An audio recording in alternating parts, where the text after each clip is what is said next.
Chapter 8: Supplier Identification and Evaluation.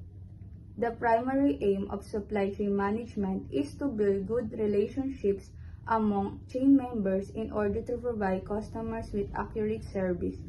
Indeed, the operational levels of supply chain members assess the quality of the finished product service in a supply chain. As a consequence, the supplier procurement process of supply chain management has a major impact on competitive advantage.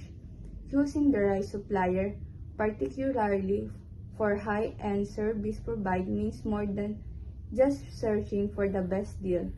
Recognizing the need for supplier procurement, determining criteria for supply sourcing, locating potential suppliers, shortlisting suppliers from the sample pool, identifying strategies to assess and evaluate suppliers, assessing and selecting the supplier, and negotiating a contract with the chosen supplier are all phases in the supplier discovery and evaluation process.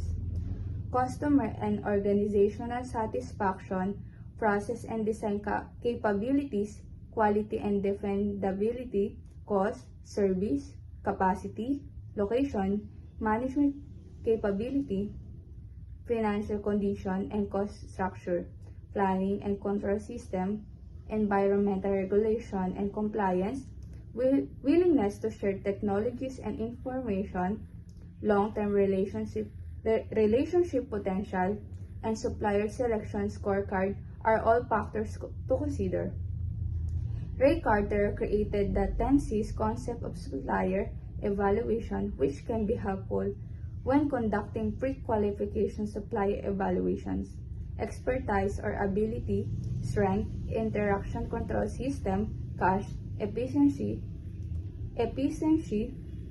cost, community, environmental compliance, and connectivity are all functions of the model.